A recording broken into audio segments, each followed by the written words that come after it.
여러분, 세계 지도 볼 때마다 왜 모양이 다 다르지? 이런 생각 안 해봤어요? 네, 어떤 건 길쭉해 보이고 어떤 건 좀 넓적해 보이고 그렇죠. 맞아요. 오늘은 바로 그 비밀, 지구상의 우리 집 주소 같은 위도 경도부터 알아보고 또 이 둥근 지구를 평평한 종이에 옮기는 신기한 기술, 지도 투영법까지 한번 제대로 파헤쳐 볼 거예요. 좋습니다. 지도는 그냥 그림이 아니라 세상을 보는 창이니까요. 오늘 같이 이야기 나누면서 지도 속의 숨은 원리들을 발견해봐요. 좋아요. 그럼 먼저 위도랑 경도, 이게 뭐냐면요. 지구 위 모든 장소에 딱 부여된 고유 주소 같은 거예요. 네, 일종의 좌표 시스템이죠. 그렇죠. 위도는 가로줄인데 그 기준이 바로 적도, 영도. 네, 적도를 기준으로 북쪽이냐 남쪽이냐를 나타내죠. 맞아요. 북극이나 남극으로 갈수록 숫자가 점점 커져서 딱 90도가 돼요. 그리고 중요한 거. 이 위도에 따라서 날씨, 기후가 달라진다는 사실. 아, 그렇죠. 보통 위도가 높을수록 평균 기온이 낮아지죠. 네, 자료에도 그렇게 나와 있네요. 위도 1도 차이가 거리는 한 111km 정도래요. 와, 꽤 멀죠? 네, 상당한 거리죠. 그럼 이제 경도는 세로줄인데요. 아, 세로줄. 영국 그리니치 천문대를 기준으로 해요. 거기가 영도. 네, 영국의 그리니치. 거기서부터 동쪽, 서쪽으로 얼마나 떨어져 있나 보는 거죠. 동서로 각각 180도까지. 맞습니다. 근데 위도선이랑 다른 점이 있어요. 이 경도선들은 북극이랑 남극, 양 끝점에서 다 만나요. 아, 맞다. 한 점에서 모이는군요. 그래서 적도에서는 경도 1도 사이 거리가 제일 넓은데 극지방으로 가면 점점 좁아져서 결국 0km가 되는 거예요. 오, 신기하네요. 그럼 경도는 뭐랑 관련이 있을까요, 혹시? 바로 시간이죠. 시간. 맞아요. 경도가 15도 차이 날 때마다 시간이 1시간씩. 와. 네, 그래서 나라마다 시간이 다른 이유가 바로 이 경도 때문이에요. 우리나라가 영국보다 9시간 빠른 것도 이것 때문이군요.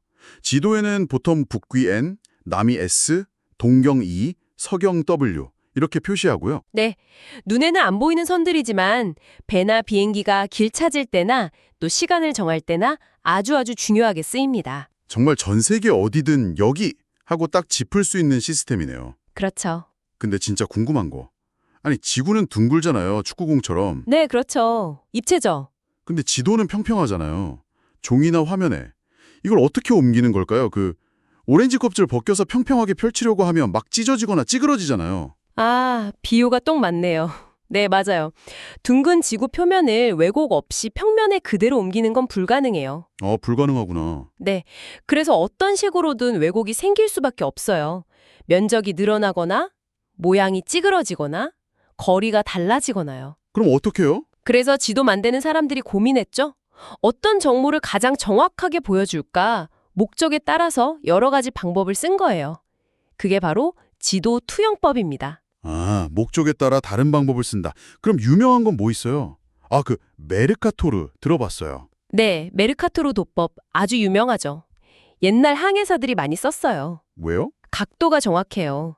그래서 배 항로, 방향을 정하기가 아주 좋았거든요. 오, 각도가 정확. 그럼 단점은요? 단점은 극지방으로 갈수록 면적이 엄청나게 커져요. 뻥튀기요. 얼마나?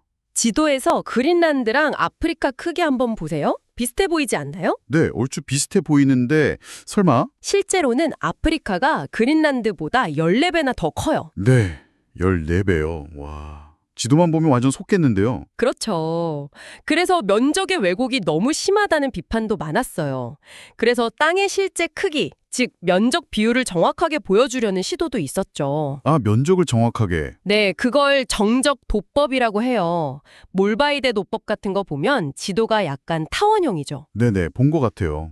이런 건 면적은 비교적 정확한 대신에 대륙 모양이 좀 길쭉해 보이거나 바다가 중간에 갈라져 보이기도 해요. 아, 면적을 잡으면 모양이 좀 이상해지는구나. 그렇죠.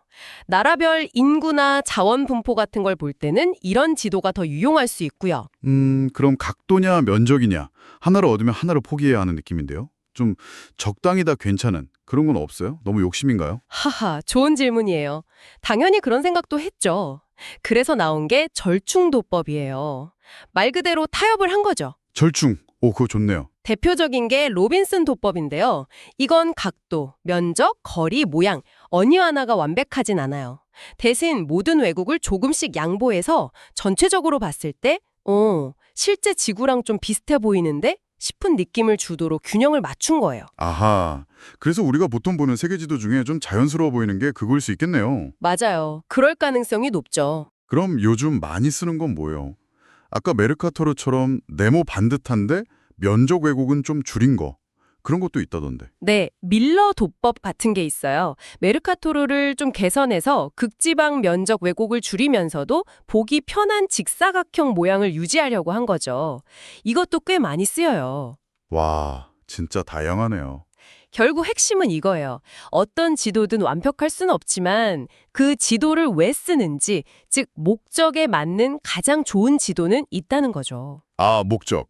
항해할 땐 각도 정확한 메르카토르, 인구 같은 거 볼 땐 면적 정확한 정적도법, 전체적으로 볼 땐 로빈슨이나 밀러 같은 절충도법. 정확합니다. 바로 그거죠. 와, 오늘 진짜 지도 속에 숨겨진 비밀들을 탈탈 턴 느낌인데요. 정리하면 위도와 경도는 지구 위의 주소, 지도 투영법은 둥근 지구를 평면에 그리는 여러 가지 방법들, 그리고 핵심은 모든 지도는 조금씩 다르게 보여준다. 맞아요. 어떤 걸 강조하고 어떤 건 살짝 왜곡하는지 알고 보는 게 중요하겠어요. 네, 이제 여러분 주변에 있는 세계지도 한번 다시 꺼내보세요. 오늘 배운 내용 생각하면서 이건 무슨 투영법으로 그린 걸까? 왜 지도의 가운데가 우리나라 쪽 태평양이 아닐까? 이런 질문들을 던져보면 좋겠어요. 오, 그것도 재밌겠네요. 지도가 단순히 땅 모양만 보여주는 게 아니라 세상을 보는 어떤 시각, 관점을 담고 있다는 걸 발견하는 계기가 될 겁니다. 여러분만의 지도 읽기 한번 시작해 보세요.